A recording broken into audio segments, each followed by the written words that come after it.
Welcome back to The Betrayed. I'm Gina Beck. This is Drew Williams. Thank you for listening, liking, commenting, and subscribing. We appreciate y'all, especially the reviews on Apple Podcasts. It really means a lot. And thank you again, always for the continued support, the regular names in the comments section, and that hashtag Banana Cats. If you have a story and you want it to be told, be sure to click the links in the description and contact us, and we'll talk about it. Absolutely. How are you, Drew? I'm doing all right, G. How are you? I'm well. I'm ready to dive into the podcast. Do you guys remember not last episode, but the episode before when we had Janice on and she came on and told her story? Well, some family members reached out and they wanted to come on and tell their side of the story as well.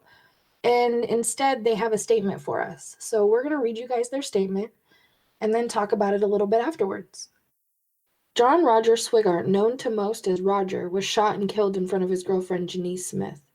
This statement was compiled by his siblings, Brenda Farthing, Terry Swigart, and myself, Kathy Watson, with our feelings and beliefs on the incident and who our brother was. In your podcast with Janice Smith, she gave the background of the ongoing problems that were occurring in the area where my brother had his cabin and was shot and killed, as well as the nature of his self-confessed killer, Mark Leslie Allen. Mark Allen was harassing and intimidating many of the people up on the mountain. On June 16, 2019, our brother stood up to Mark Allen about the harassment and paid for it with his life. Roger was unarmed and was just having a verbal confrontation with him to get to the bottom of the problem. Then it got physical. When Mark Allen reached into his pickup, Roger grabbed him from behind because it was a well-known fact to most, all who had land in the area, that Mark always had his gun on his hip or in his truck. Once he had his pistol and began firing, Roger was trying to defend himself as well as Janice and her friend. Mark fired 5 times, hitting Roger first in the groin and then fatally in the head. Janice and her friend witnessed the shooting and tried to give first aid to Roger. Just imagining what that must have been like to try to treat a gunshot wound to the head horrifies and sickens me. For them to have actually witnessed such a violent death is unimaginable. That has to have been the most traumatizing experience in their lives. I hope that they're receiving help to eventually at least partially recover from that. She has lost someone that she loved. We know that loss only too well, having lost 4 brothers, 3 of them under tragic circumstances. What we would like to actually talk about is our brother Roger, give you a glimpse of his character. Roger was the youngest of 7 children. He was fun, loving, he loved the outdoors, was an avid hunter, loved fishing, riding his ATV and snowmobile, and being at his cabin. He never liked school much and ended up dropping out, but he did get his GED. He worked on local farms and in construction, but eventually got a job at a roofing company. He worked his way up and the owner kind of took him under his wing. When the owner decided to retire, Roger purchased the company. He built it up and became a well-respected businessman of J.R. Swigart Roofing, who was honest and fair with all his clients. He received a prestigious contractor's award that only about 1% ever receive, showing his integrity as a businessman. Roger left 2 children behind, a daughter, Jamie, who was on disability, and a son, Chris, who was left to handle all the legalities, as well as struggle through his grief. Roger was 59 years old, looking forward to selling his business and retiring early to spend more time at the cabin where he got so much enjoyment. He was known as an easygoing good guy. He was even described as such by the man who killed him.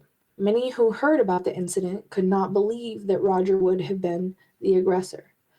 He helped out many of the people up there, loaning tools, equipment, and his labor, even to people he didn't know. He was always very generous. He had many good friends, personal and business. Many have commented that the mountain is just not the same without Roger there. The editor of our hometown newspaper, Patrick Shelby of the Sunnyside Sun, wrote an article shortly after Roger was killed. Here are a few excerpts. I did not know Roger Swigart, however, I have met and spoken with a few of his friends. And yes, they miss him and are angry he is no longer on this planet or on a mountain hill of wilderness with them, enjoying the outdoor spirit he embodied. They echoed in harmony his quality of character to stand up for what was right or to defend family and friends. What defined the caring man and generous spirit for others? And that is one of the reasons they are outraged by his death. My dad used to tell me that a man is judged by the quality of his friends, and from the ones I've met, Roger was a rich man who will be missed. They seek justice to be served on behalf of their friend. It angers us that his killer is free and still on the mountain. Hearing that he is still harassing anyone who will not go along with him or he feels has offended him, who might die next before he is stopped? He has lied and manipulated many situations, but still seems to have gained favor with Sheriff Bob Songer. They have investigated Roger's death for 2 days at least. That was how long Mark Allen was held in jail. They took Mark Allen's word as plausible that the incident was self defense, without verifying any of his statement. And Roger was dead and not able to give his side of it. Our family feels Roger's life was worth more than a cursory investigation, and our goal is to see that this happens. We're hoping Janice in the sheriff's office can work out the details so a videotaped interview with Janice and her friend can be arranged to refute Mark Allen's claim of self defense. Roger deserves justice, and Mark Allen needs to pay for the senseless death of our brother. That was the statement that Brenda, Terry, and Kathy sent to us for us to read to you guys. It was their side. They're not fully comfortable with coming on, but if they are, they're more than welcome anytime to come on the podcast.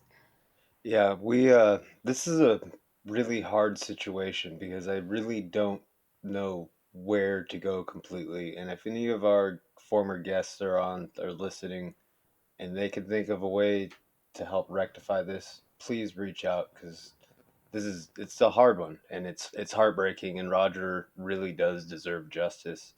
And I'm almost at a loss for words still about the situation.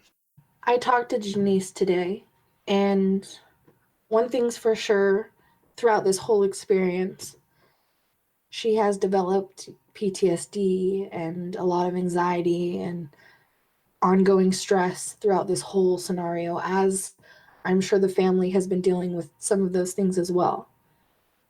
So I know that this is such a touchy subject for them and it's very hard. And if anybody that's listening knows of any way that they could help or know someone that can help, please do reach out. We can connect you all together to be able to communicate. It's worth a shot.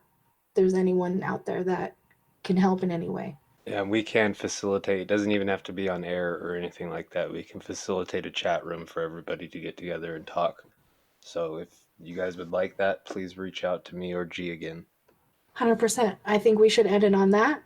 Thank you for listening, liking, commenting, and subscribing. We appreciate y'all. If you have any questions, please check the links in the description and feel free to reach out. Banana Cats. Till next time, Banana Cats. Much love. Peace.